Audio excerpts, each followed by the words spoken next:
Hi, I'm Molly Elisea, and today we are going to talk to the one, the only, the retired Bob Finlay. He's a pretty cool dude.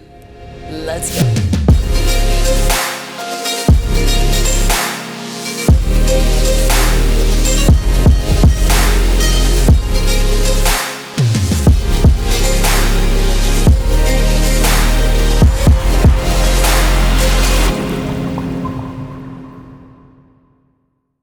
Okay, I'm Bob Finlay, live in rural Emporia, Kansas, and just retired from a business that I've run for 51 years, and find myself having time to do some of the things I want to do. And mowing isn't one of them, but I'm pretty practiced at that. And the house is big enough that there's always something that needs fixed or done. And then comes the fun things, the tractors and cars and hot rods and things that I really enjoy, and the engraving. And so I can find things to do, and what I can't find to do, my wife can find stuff for me. I really enjoy the class that I teach. It's the deep relief class, and I guess I like the deep relief because for me, I try to make a scene that tells a story. Like the Vice that I did is all Western type things, and if you kind of look at it, it's back in history, most of it, a lot of it. And in this area, there are real cowboys. And I look at things that, people like Lee Griffiths is one that does, in Bellino, he does scenes that if you look at them, there's a story there, a bear in the water, or one of his granddad. There's a number of them. And the people that do that really intrigued me, and I just go about it. And rather than Bellino, I like to do the sculpting, and so I stick with what I enjoy best. I think my favorite part is getting people excited about doing that particular style. It's something I think probably outside of people that have been engraving for a while, many of those students are getting into it for the first time, and they see the scroll work, the beautiful scroll work, people do that and whatnot. This is a little different, and it's considerably bolder, you might say, and kind of exciting to see people say, well, I want to do that, I want to do that style. You get to, and of course, this is an intermediate class that I teach, and people that have already learned the basics maybe are ready to step up a little bit and do a little bit something different, and it's fun to talk to those people that answer questions about what it takes to do that, because it's not for everybody. It's harder to do, physically harder to do.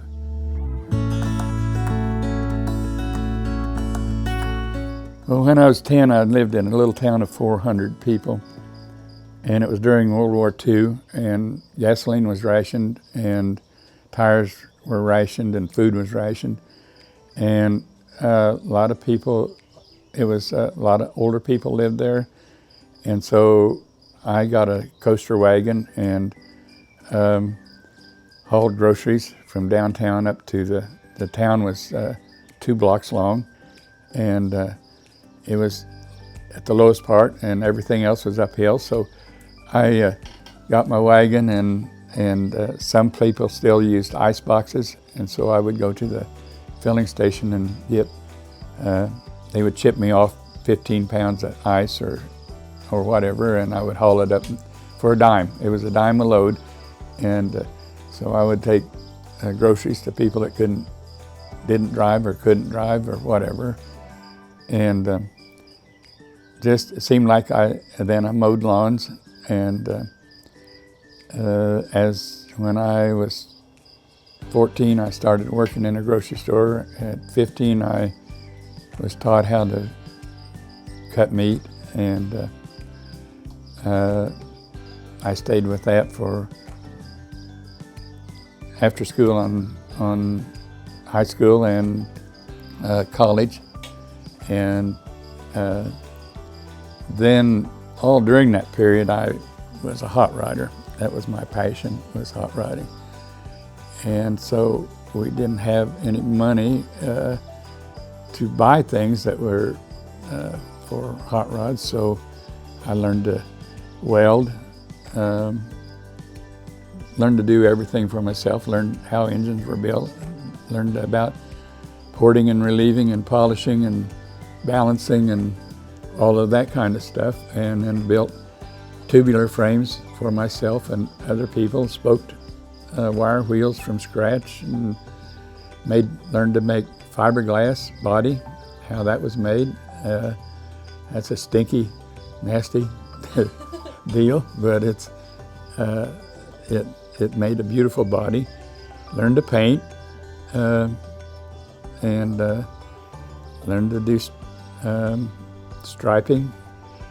Then I built a 32 Roadster that competition with a 4-cylinder engine in it, and in 1958 at the National Drag Races were held in Great Bend, Kansas, and I won my class at the Nationals that year. Go Bob. So then I got married, and I promised my wife I would quit, so I built a big engine, 4-cylinder engine, an Offenhauser engine, which for somebody that understands engines, it was a 320 cubic inch 4-cylinder, which is a humongous thing, and it was a scary thing because I was building it for somebody else, and I saw things that I didn't know existed, and saw pistons that you looked like you could crawl down in the cylinder almost. It looked like, to me, it was so big. So I learned to do a lot of things, building something for somebody else. And mechanical things have always interested me. So if I saw something that looked interesting, if they told me I couldn't do it, I had to prove I couldn't do it. And so I learned to do most everything that there was to do about cars and racing, and then I built a better dragster, and with it I set a world record in the 8th mile. It didn't last long, but I set it at one time, and then like I say, I promised not to do drag racing anymore, but I didn't promise not to do tractor pulling. So I have had 4 different tractor pullers, starting with a big one I bought from somebody else, and the next 2 I built, and they were all a barrel of fun. Kind of dirty, but it's a lot of fun and a lot of noise. And over the years, I've always done my own body work, and so in tailing that, I learned to weld sheet metal without warping it too bad, and do all the basic body work and priming and painting, and I do my own painting, my own all the own body work, and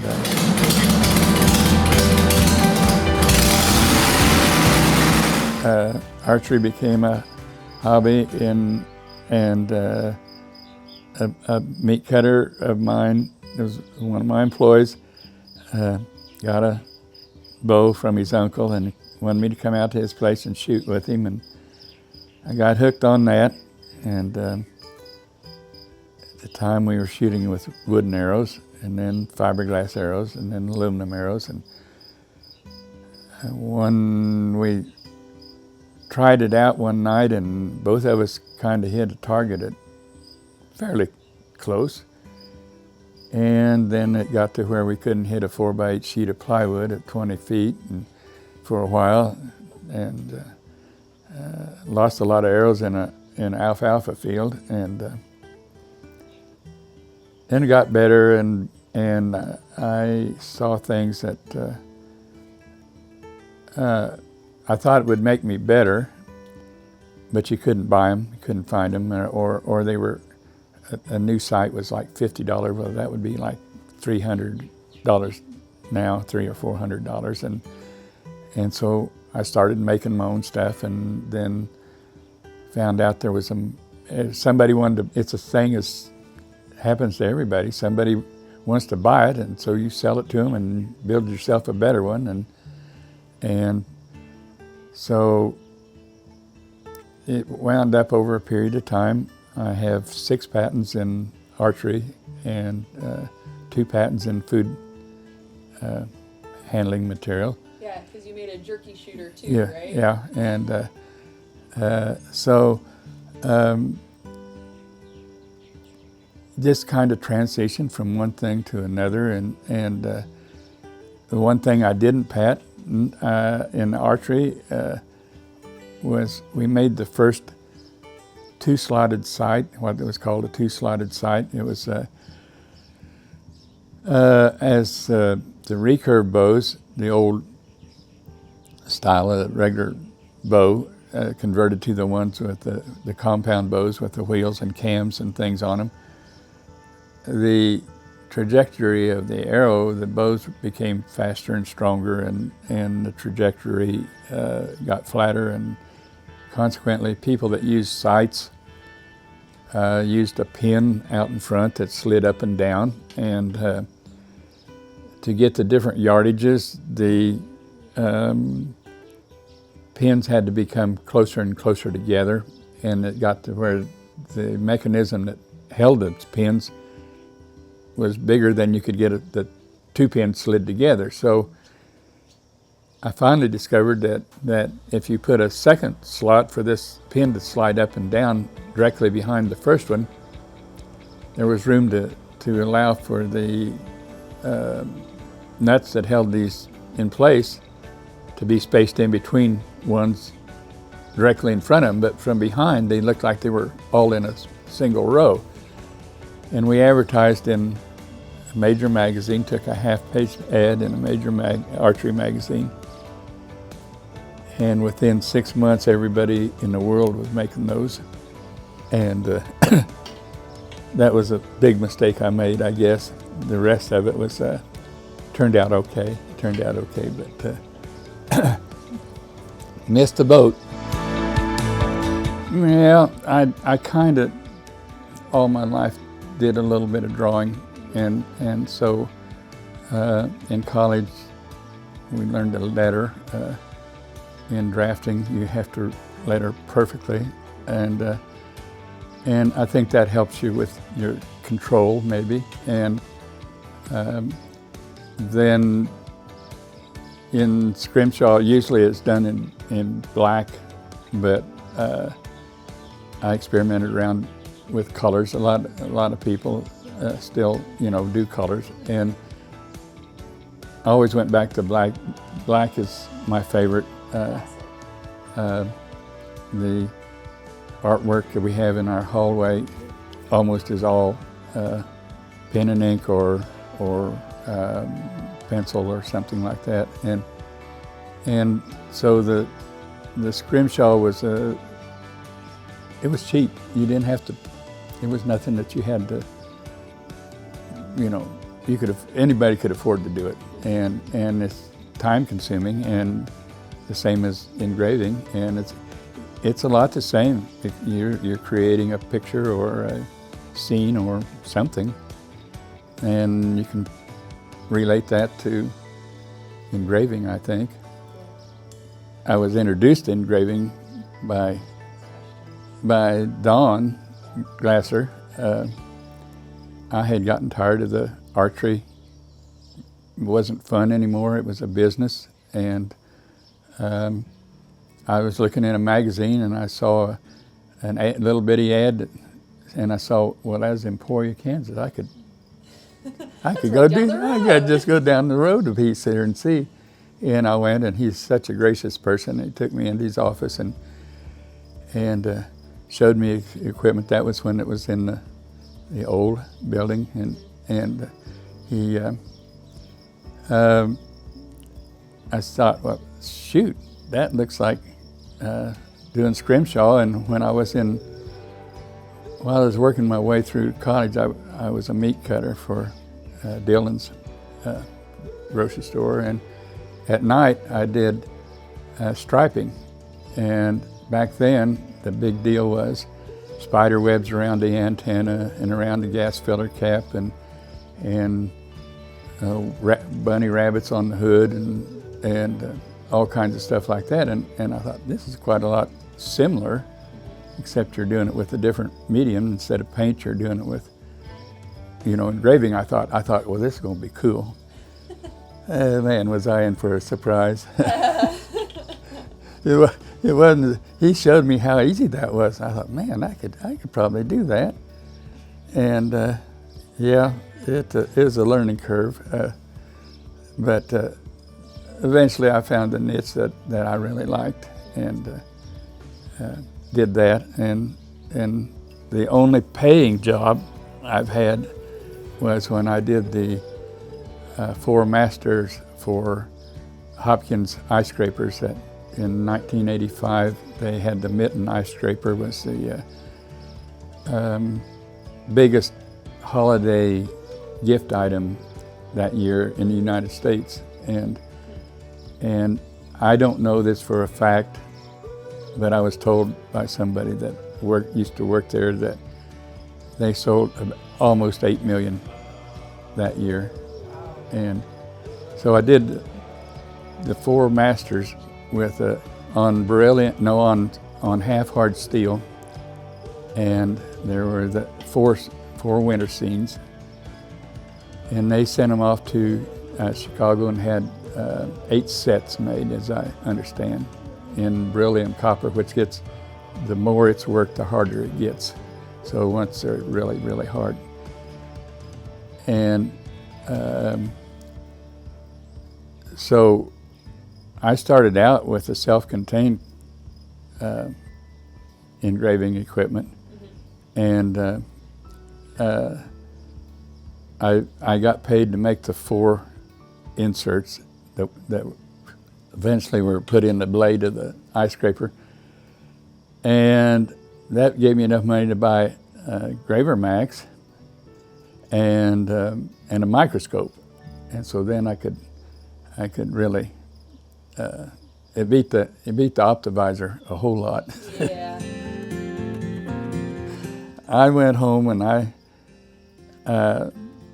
engraved on scrap aluminum plate that we had left over from making archery sights, and I would take them out and show him that, and then I graduated to making a knife, and I thought I did fairly well, and I took it out and showed it to him, and he said very kindly, he said, I got a knife made by, and I'm getting old and can't remember names, but anyway, he said, I'll bring a custom knife in that I bought. And so he said, come back tomorrow, I'll bring it in. And so I came back, and he unwrapped this knife, and it was a little drop point hunting knife, and it had a gold bear inlaid in the side of it and whatnot. And I looked at it and I thought, oh God. I've been hauling junk out here.